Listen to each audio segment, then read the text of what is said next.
Alors que l'équipe du Mono avait l'occasion de rebondir en haut du classement, mais les dieux du terrain de la douane de Commet n'étaient pas avec Odio dans le cadre de cette 15e journée de la Vitalog Ligue 2.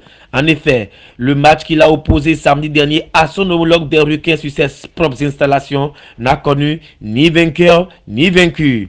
0-0, c'est le score qui a sanctionné la rencontre. Retour ici sur les différentes séquences de la rencontre et quelques impressions des uns et des autres.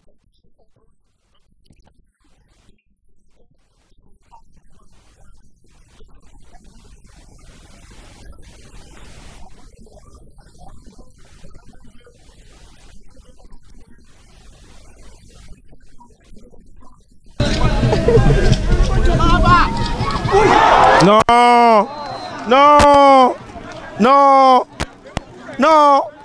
Un joli coup franc, intercepté par Ampa, mais qui ne donne rien. La première action dangereuse de Ampa. Alors j'ai vu le président qui a failli sauter de joie, malheureusement. La balle n'est pas placée au fond des filets. Alors le public qui retire ici son souffle de toute façon. Les autres sont en train de prier afin que le but, j'allais dire, la balle puisse pénétrer le fond des filets. Nous avons perdu la chance aujourd'hui de prendre un peu d'avance sur les équipes qui nous suivaient, qui sont derrière nous. C'est surtout que Ascotonou avait perdu aujourd'hui. Il serait bon pour nous de gagner pour voir quand même un peu de points. Mais ça n'a pas marché. On ne pouvait pas dire que les enfants ne se sont pas donnés. Il y avait eu beaucoup d'engagement sur ce match-là. Les Requins ici étaient venus pour faire quelque chose, mais ça a marché pour eux. Ils ont pu avoir un match nul. On ne peut que continuer par travailler et essayer de bien négocier les matchs prochains. Nous venons de suivre un match très palpitant. Nous espérions gagner ici.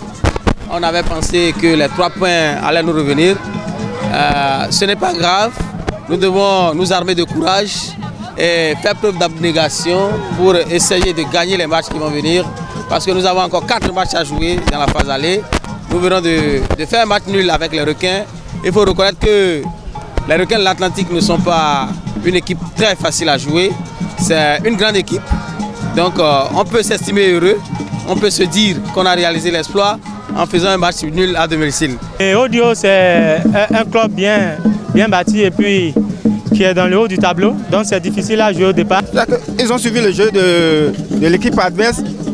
Jouer toujours, la défense joue dans l'attaque, ça passait par le milieu de terrain. C'est ça qui a cassé le jeu là. Sinon, il n'y a pas eu assez d'occasions, non. Avec ce résultat, le club perd une place et occupe désormais la 3e loge. Dans le même temps, cela lui fait 4 matchs nuls en 14 rencontres jouées, un repos et aucune défaite.